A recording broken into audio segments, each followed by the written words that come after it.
folks, it's Zach, and welcome back to my Star Wars tips and tricks section. And today I'm going to give you guys my very first top 10 list ever. And so I chose my top 10 legacy pieces. Now this was actually a lot harder than it sounds, because Star Wars The Old Republic is filled with amazing legacy gear pieces now. That was not always the case. When legacy gear first started coming out, it was actually a really mixed bag. It was really hard to get, or you'd have to do a special event, or you'd have to grind up a ton of rep. Anyway, needless to say that this also came out before character tabs and character designer, before you had the chance to just imprint looks onto your characters. So having a really good looking set of legacy gear was actually kind of hard to put together and kind of important. So a lot of these 10 pieces came from a time before we were able to put any look on any character, and I chose them because I thought they looked really good and together in certain combinations made for really, really cool looking outfits. So without further ado, here are my top 10 picks. So first up, number 10 is the Circa Waistcord.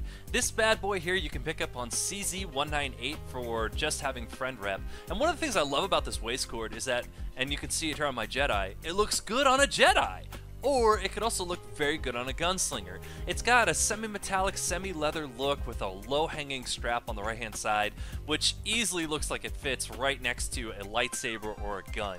So that particular piece blends very well with a whole variety of outfits. Plus, it's also black and white, so even if you're using a colorful outfit like my Jedi is here, it still looks like it blends in almost seamlessly. Also, it does have some metallic pieces to it, but without having the major bulk of some other pieces.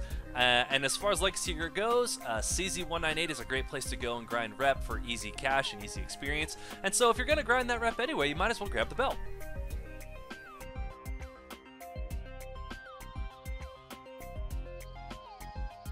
Coming in at number 9 is the GSI Tactical Assault Gauntlets. If you are looking for heavy gauntlets, look no further. The GSI Tactical Assault Gauntlets are about as heavy as they come in the game. You can get these on Nar Shaddaa through the GSI vendors, and there is some GSI rep grinding involved with getting them.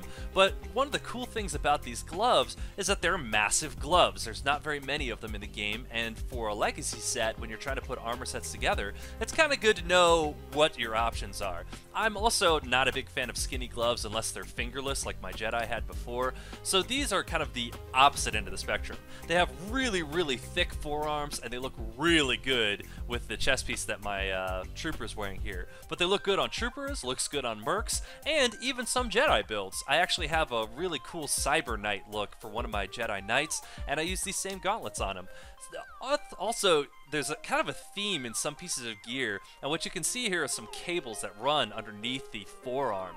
And the chest piece I happen to be using is not sold from GSI. The legs that I'm using, or excuse me, the boots, are actually a cybernetic pair. And you can see that there's actually cables running through all of them, and it kind of unifies the whole set together.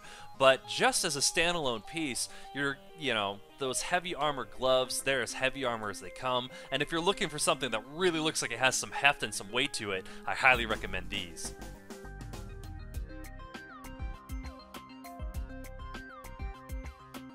Coming in at number 8 is the Bounty Tracker's Gloves, and these can be found with the Bounty Brokers Association on the fleet of either side faction. And one of the things I really like about these gloves is that they actually have an overlayer of protection that, as you see here on my sniper, they color match well to his blue coat. But then underneath, there's actually a gap there where you can actually see bracers. It's like one of the few gloves in the game where you can actually see the wristband that you're using if you choose to, depending on kind of the coat that you're wearing. So the other thing I also like about these gloves a lot is that there's a really gentle row of spikes on the back side of the hand. So if you're like me who plays snipers and gunslingers a lot, where you go down to the crouch, all of a sudden it kind of looks like it's got that little extra something on those gloves. I'm a huge fan of fingerless gloves for snipers and gunslingers, but in lieu of those, I find that these are a really great alternative.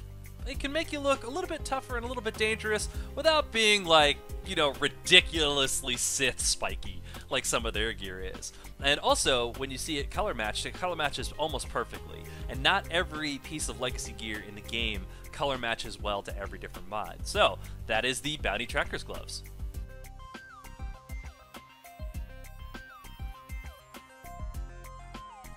Coming into number 7 is the Star Forager Jacket. And this one you gotta find through some Dread Seed digging. It's really one of the only good things that came out of the Dread Seed event. I'm sorry guys, if you love the Dread Seed event, that's great. I didn't. I thought that was kind of a lot of grinding. But I did love this jacket. If you take a look at it, it actually uses a 3-color system that a lot of gear in the game doesn't. Most gear in the game uses a 2-color system. This one actually uses a 3. And it also comes in at this really cool desert brown and tan khaki look. This is a must-have piece, guys, for gunslingers. It's got a crisscross of 2 extra gun holsters. And then if you look, on the right-hand shoulder and the left-hand shoulder, they're not symmetrical. There's different things on each one. On the right-hand side, there's a tube and kind of this light and armor piece padding. And then on the left-hand side, there's actually a like an extra ammo pouch or something like that. So most of the gear that you find in the game looks fairly symmetrical, and this one really has a different look to it. Also, on the back, it looks like there's kind of these like air tanks or something. For me, guys, I can't tell you how much this one speaks to me of the, not the Rebel, but the smuggler, you know, combat ace slash archaeologist. The guy who goes planet to planet, he's in starfighters, he's out of starfighters, and then he's on a planet digging for stuff. This is the smuggler's jacket, in my opinion. There's only one other coat in the game that I like quite as much as this one, and this one's on every smuggler and every gunslinger that I've got, because I just think it looks that great. So I thought it was definitely worth mentioning, putting on here on the list. And the best part is that you can just go out and dig it up anytime you want. So that's number 7, and that is the Star Forger's jacket.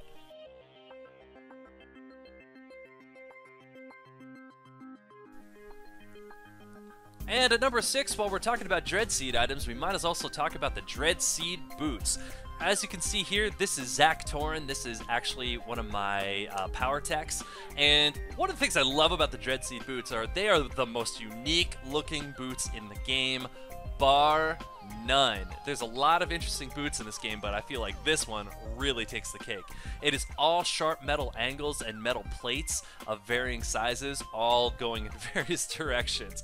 So if you look really closely, and it's kind of hard to tell here from this video, but there's actually a round knob on either side of the knee joint that almost makes it look like they're cyborg. So if you like going for, you know, droid type looks, like you've got droid type limbs, then this set of boots actually may work for you really well. Also, the front plate is, it's not quite square, it's not quite rectangle, it's something kind of in between, but it's got sharp, nasty edges in there. Also, as you move down, there's outer plating on either side of the calves, and then as it moves down into the instep area, there's segmented plates, and then it ends with these really Klingon-looking toe claws. I gotta tell you guys, as soon as I found these boots, I fell in love right away. This works for mercenaries, this works for Sith, and as you can see here, I even have this on one of my Jedi Guardians as a kind of a pseudo-paladin set that I had put together for him. It's an extremely versatile set of boots, and because of the way they color match, you usually get your brighter palette colors on the outside and darker palette colors on the inside of those boots, just making for one of the most unique set of boots in the entire game, and a must-have for any Legacy gear collector.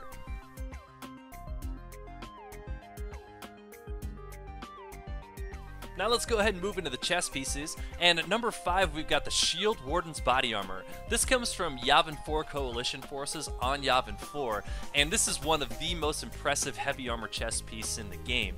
I love this chest piece, guys. Right here you can see this on my mercenary, but if you watched earlier, you also saw this on my trooper.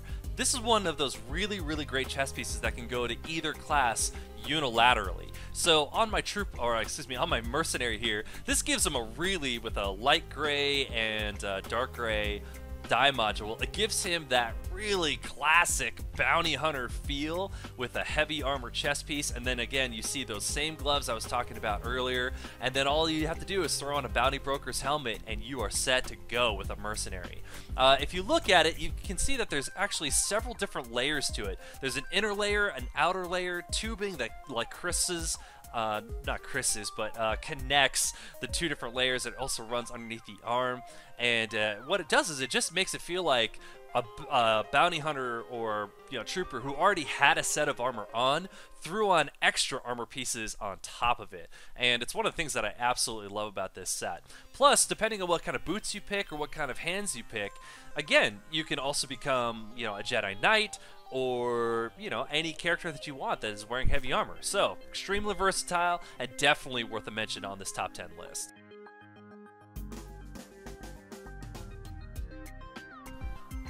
Number 4 is a little bit tougher to get. Nico Okar's Duster. This one is kind of a you either have it or you don't, depending on when you may have been a subscriber for this game. So I am throwing this out there as a legacy piece. If you have it and you've never used it, you may not know how versatile it can be.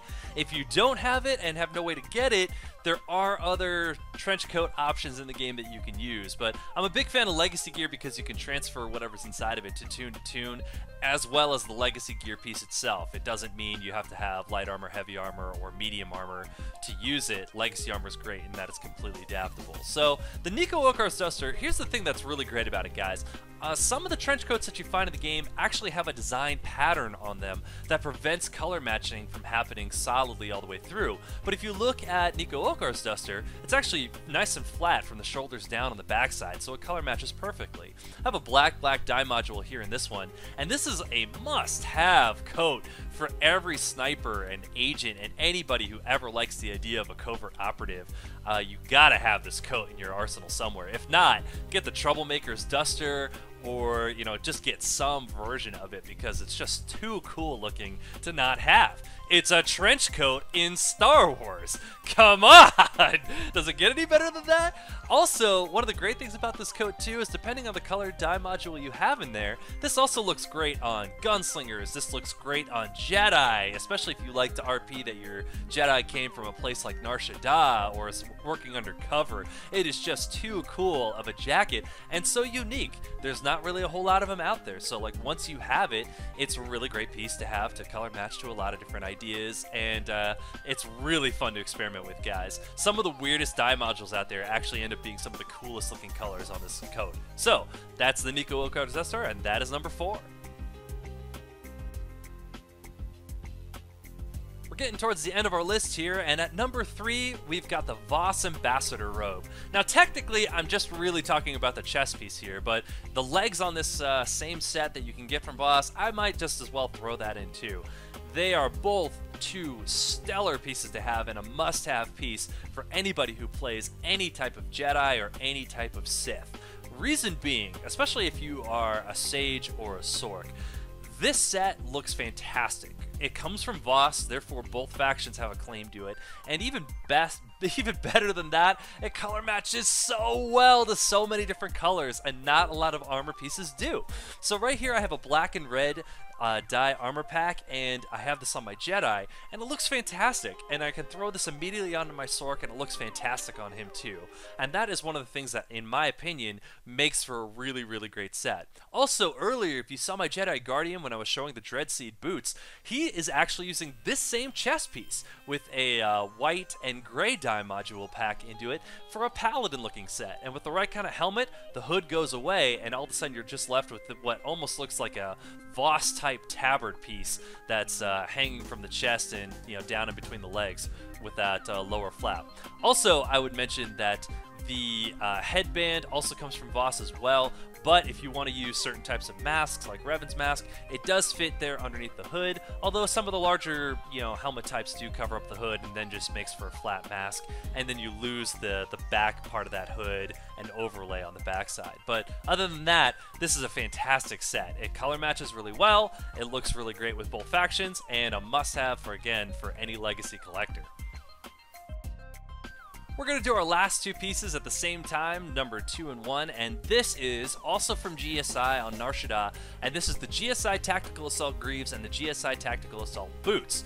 And you can see them here on my Gunslinger. Now guys, I gotta tell you, the reason I love this set is because I really hate skinny pants and boots.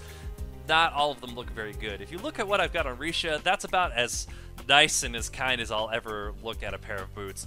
But for the most part, when I have a character, I just don't want them to look like they're running around and, you know, in these skinny pants and boots that they've give, you know, out on most of the sets. So when I first found these boots and legs, this was the first heavy armor pair of boots and legs that came out as, you know, legacy gear that I just really liked. The legs, there's actually a few different patterns that use them, but if you look in really close, there's actually some what looks kind of like a black netting and electric netting between the hips and inside the hip flexors and down to the armor piece itself. And there's actually kind of a marbled look to how it color matches a little bit.